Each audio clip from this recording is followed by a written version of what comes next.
so the initial interpretation that Jesus gives to the disciples in the house, that's just the beginning. That kind of lays the groundwork. That's not the last word on this parable. This parable is lived out from the time it's shared to the end of the age. We are living out this parable and coming to understand what it means. And some people say, well, it's clear what it means. There's good seed and there's bad seed.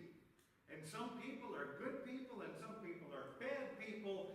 And the good people go to heaven and the bad people get gathered up and thrown into the fire and burned. Well, that's not really what it says. It says that the doers of evil will be put into the fire and burned. And the only one in the story, either in the parable or the interpretation, who does anything bad is the evil one, the deceiver. The devil is the one who is destroyed in the end. He's the only one who does bad. The poor weeds are just in there growing. So don't be too quick to condemn the weeds. That the one who did the wrong, who brought evil into the world, is gone and vanquished and defeated. And there is no more evil and there is no more darkness. That day will come. But that day is not today. But don't be too quick to decide, well, some people are good people and some people just are bad, and that's just the way it is. And there are theologies that make that point, that make that claim. Predestination is a theology that says, hey, some people are predestined for the kingdom, some people are predestined for, the hot place. It's hot, but it's a dry heat, so that's okay.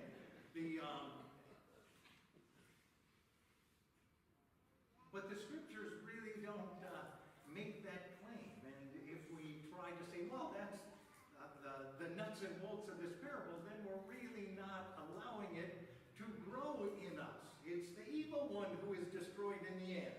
And everyone in the New Testament scriptures makes that claim, that the evil one and the forces of evil that are working against God is destroyed, and we are set free from the power of sin and death. That is the plan and the will and the work of God. And the disciples learn as their experience with Jesus unfolds that there's a little good and bad in all of us. Peter thought he had it all together. I will never deny you. I will never turn away from you. And in fact, that very night he does. That maybe we're not as saintly as we think we are.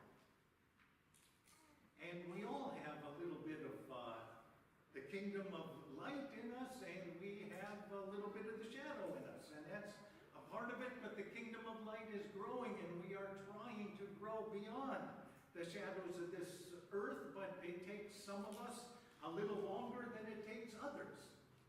I mean, maybe you heard about the incident at the traffic light, where there was a man pulled up to a traffic light, and the light was red, so he stopped, and the light turned green. But he didn't go. He was looking at his phone and otherwise occupied, and the light was green, and he just stayed right where he was in his car, wasn't going anywhere. The woman who had pulled up behind him gave him a honk on the horn. He didn't look up, he didn't move, he didn't make any sign that he was aware that she was behind him and the light was green, so she honked again. Still didn't look up, still didn't move. She laid on her horn to get his attention. He was still on his phone, the light was still green.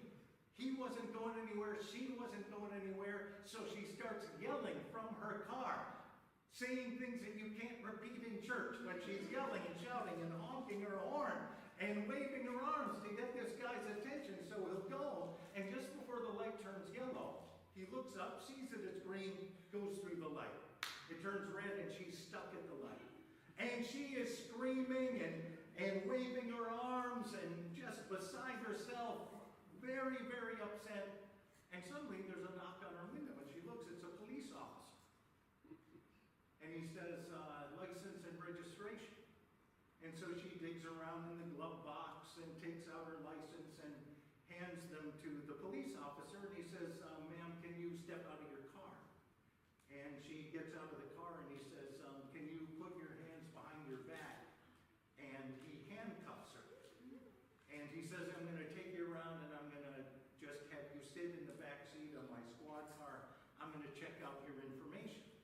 So he puts her in the back seat of the squad car, closes the door, goes to his computer in front, taps in her license information, registration information on the car, gets out, goes and looks at her car and gives it a once-over just to make sure everything's in order. He goes back to his computer, taps on it a little bit, looks,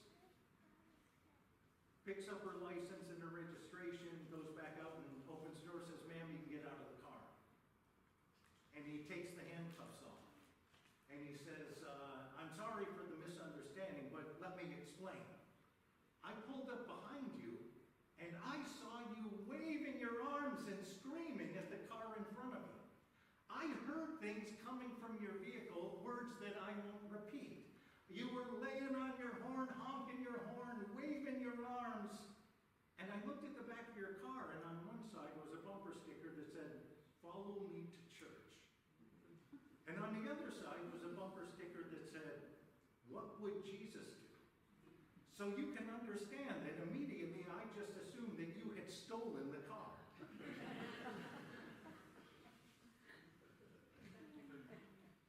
Maybe we're not as saintly as we like to think we are, and sometimes that comes out. And sometimes that reminds us that we have some growing to do.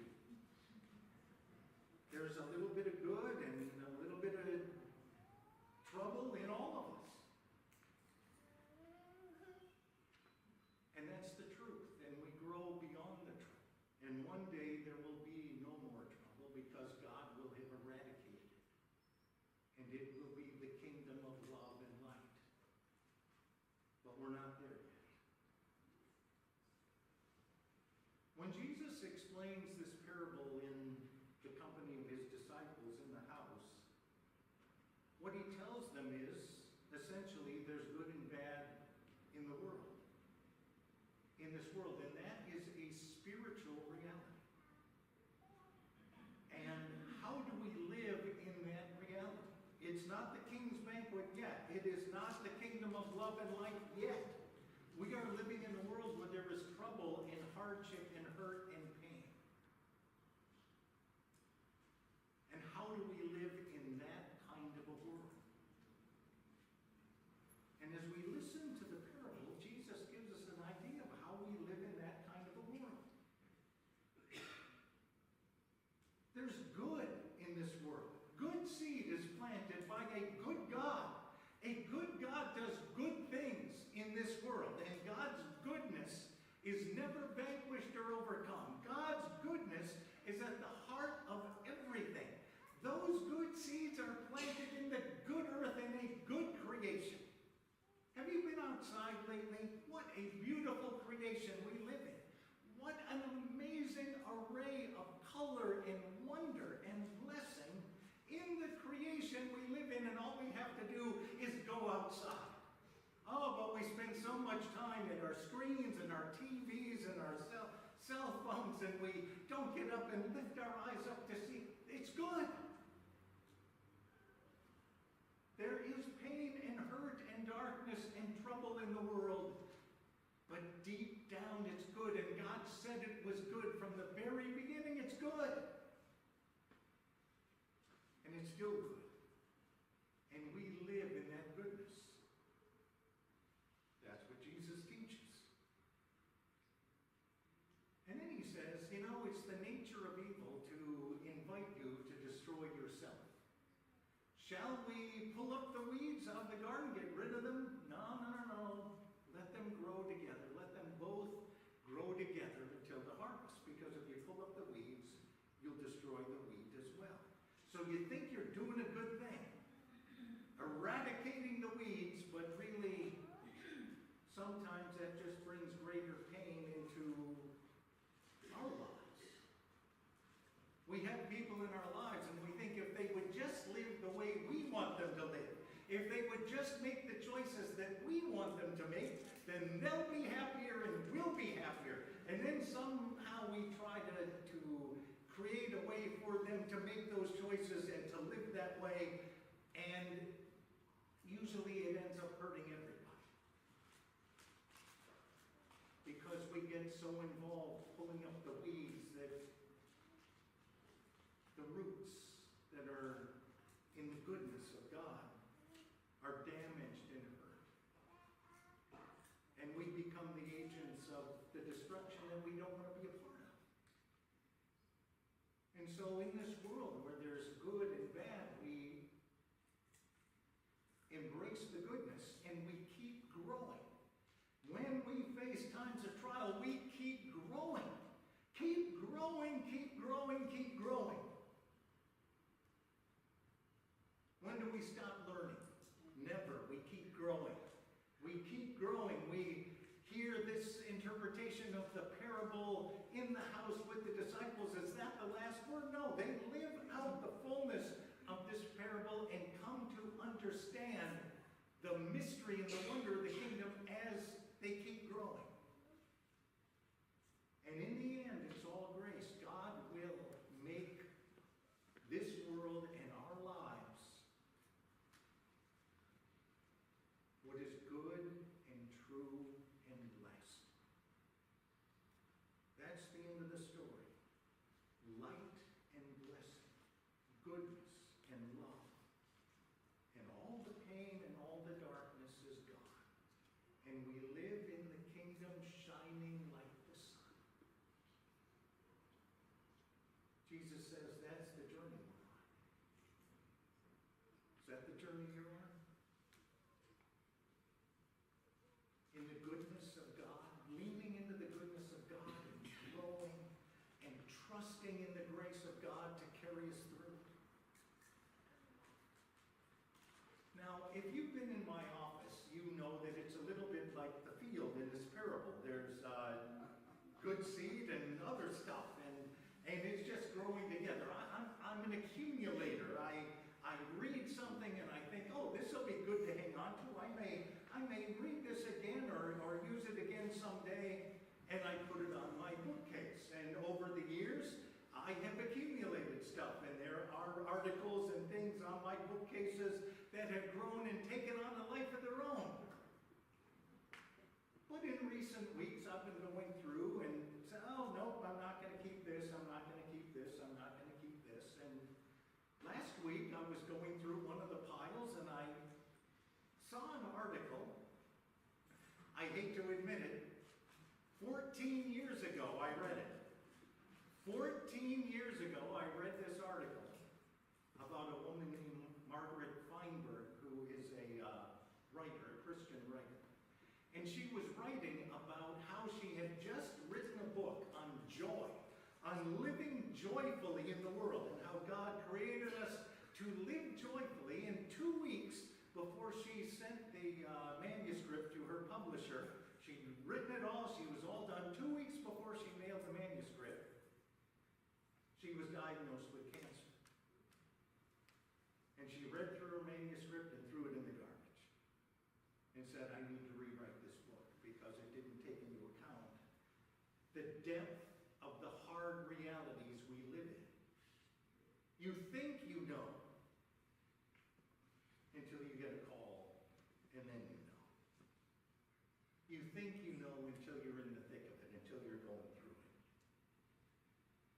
And so she said she had to rewrite the book because it didn't provide insight into how to deal with that level of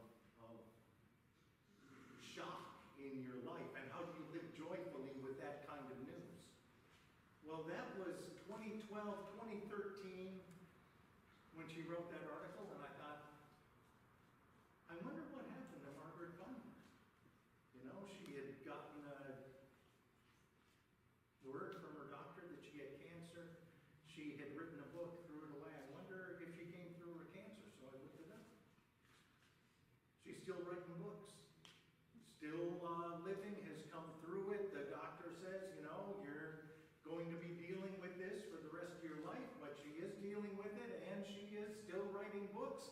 And she wrote her book on joy. She wrote her book on joy, and she calls it Fighting Back with Joy. And she said she lives with defiant joy. How she lives now, she said, is she said, I changed my whole understanding of how to deal with things and how to deal with life. She said the first thing I had to do was accept the bad news. I had to accept the bad news. The doctor gave me bad news. I didn't want to hear it. I wanted to put my head in the sand like the ostrich. Maybe it'll go away. No, you got to accept the bad news, she said. And so she started trying to practice the serenity prayer. God grant me the serenity to accept the things I cannot change, the courage to change the things I can, and the wisdom to distinguish the one from the other. But she said, that's okay most of the time. But sometimes you have to go deeper than that. And her dad, Margaret's dad, was Jewish, converted to Christianity, but maintained some of the Jewish traditions as he lived his Christian faith. And one of the Jewish traditions that he maintained and that she embraced and lived after her cancer diagnosis was the tradition of Karia, which is the rending of the garments. That when you get really, really bad news, or someone dies, you go into a quiet room in a dark room, and you just rip your shirt. You pray to God, blessed are you, O God, King of the universe, for being just and true and loving, and then you just tear your garment.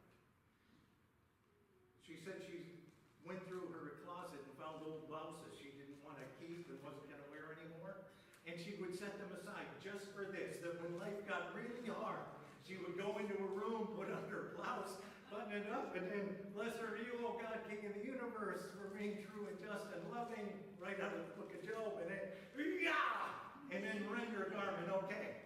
And she said in doing that, she embraced the truth of what she was going through, but also felt the presence of the love and tenderness of God.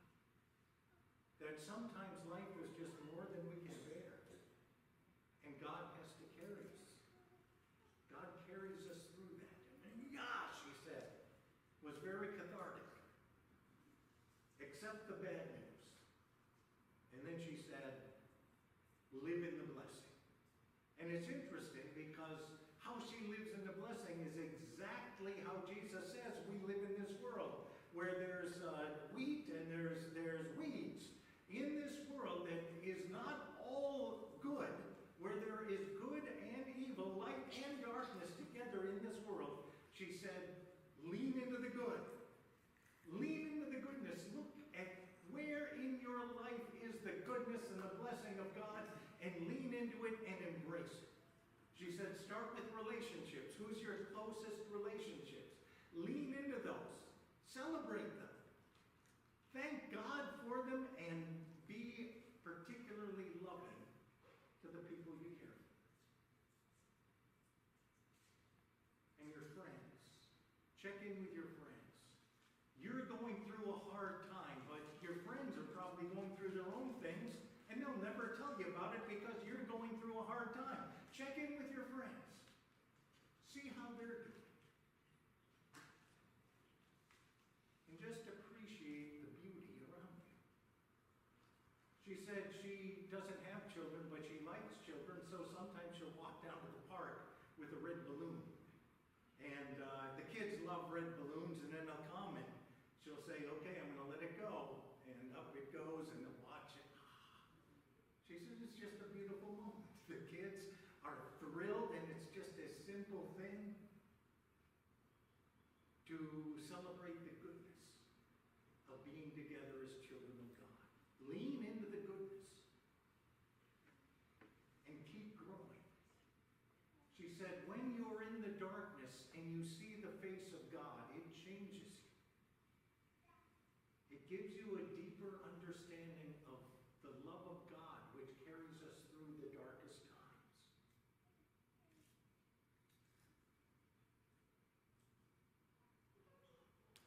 And then she said, trust in the grace of God. Trust in the grace of God and fight back with defiant joy. And she writes about 2 Chronicles chapter 20. Now, nobody's read 2 Chronicles chapter 20 in the last 6 months unless you were in my Bible study. We read 2 Chronicles chapter 20. It is the story of Jehoshaphat, the king of Judah, and he is surrounded by armies that come in to surround him, to vanquish him. And he goes in and he prays to God. And God says, I will give you the victory, but it won't be yours. It will be mine. And so Jehoshaphat thinks about, how do I do this? And so he gathers his army as the armies have surrounded him. And he says, this is what I'm going to do. I'm going to send my army out, but we're not going to fight. We're going to sing praise to God. And he sends singers out in the front of the army. And they go out and they're singing praise to God. They're singing songs of praise. And the armies that have surrounded him become so confused they start fighting each other until they're routed by fighting each other. And Jehoshaphat and his army are saved. Not by going into battle, but by singing praise to God. Trusting in the victory of God.